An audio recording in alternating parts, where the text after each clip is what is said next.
कई समस्याएं जिनका इंसान सामना कर रहे हैं वो सिर्फ इसलिए हैं कि हमने वो जागरूकता खो दी है कि कई शक्तियों के साथ तालमेल में कैसे रहा जाए। अगर आप जीवन के तालमेल में आ जाएं, तो आप भी सुबह 3 बजे के आसपास नींद से जाग जाएंगे।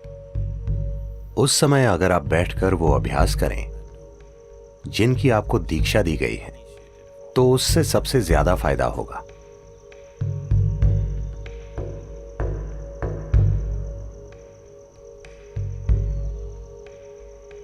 जिस तरह से धरती घूम रही है और जो भी हो रहा है, उस वजह से एक बहुत बुनियादी बदलाव आता है सुबह 3:20 से सुबह 3:40 के बीच।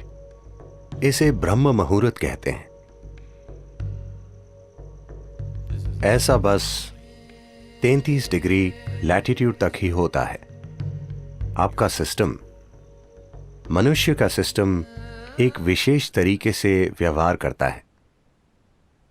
यह एक संभावना है। तो एक जागरूकता रही है इस संभावना का इस्तेमाल करने की। आपका जीवन उन कई चीजों का परिणाम है जिन्हें हम ब्रह्मांड कहते हैं या जिन्हें हम अस्तित्व कहते हैं। तो हम इस जबरदस्त घटना का परिणाम है जिसे हम सृष्टि कहते हैं। हम अपने आप में एक अलग जीवन नहीं है। तो जब आप तालमेल में होंगे तो कुछ चीजें होंगी।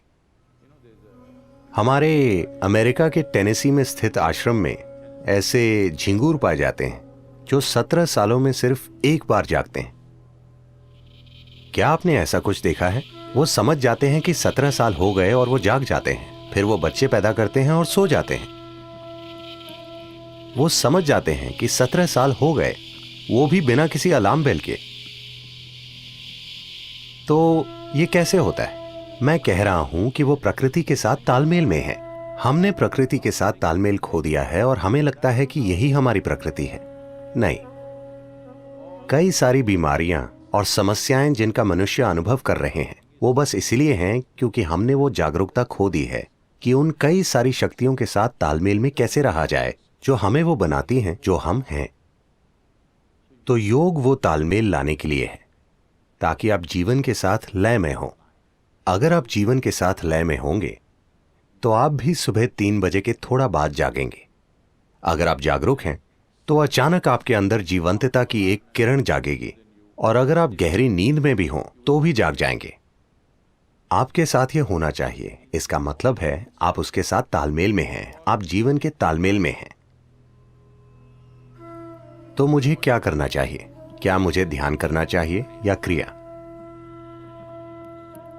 इससे फर्क नहीं पड़ता कि आप क्या करते हैं। आपको वो प्रक्रिया करनी चाहिए जिसकी आपको दीक्षा दी गई है,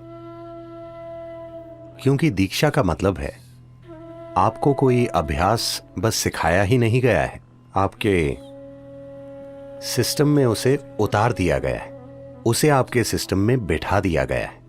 तो वो जो भी हो, अगर आप में एक जीवित बीज है और आप ब्रह्म मुहूर्त पर जागें और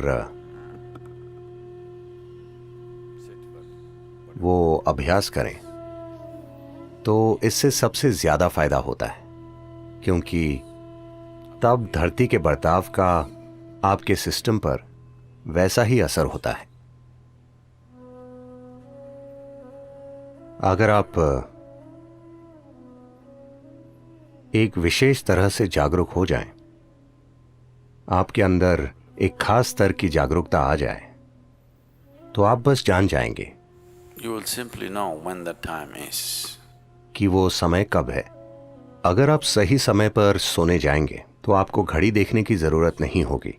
आप हमेशा जान जाएंगे कि 3:40 बजे हैं, क्योंकि फिर शरीर एक अलग तरह से बर्ताव करता है। उस समय अगर आप बैठकर वो प्रक्रिया करें जिसकी आपको दीक्षा मिली है, वो नहीं जो आपने किताबों से पढ़ी है, तो सबसे ज्यादा फायदा होगा। उस समय बीज को अंकुरित होने के लिए जरूरी मदद मिल जाएगी, या वो अन्य समय के मुकाबले ज्यादा तेजी से विकसित होगा। यह सिर्फ दीक्षित लोगों के ही लिए है। अगर आप दीक्षित नहीं हैं, आप किताब योगी हैं, तो 3:40, 6:40, 7:40 इससे कोई ज्यादा फर्क नहीं पड़ता। ऐसे लोगों के लिए संध्या काल ज्यादा महत्वपूर्ण होते हैं। संध्या मतलब सूरज के उगने से 20 मिनट पहले से 20 मिनट बाद तक, या सूरज डूबने से 20 मिनट पहले से 20 मिनट बाद तक। दोपहर और आधी रात के लिए भी यही सच है, लेकिन उनकी प्रकृति अलग है। तो ये 2 संध्याएं उनके लिए बेहतर हैं जो दीक्षित नहीं हैं। 3:40 उनके लिए अच्छा है जिन्हें शक्तिशाली दीक्षा मिली है।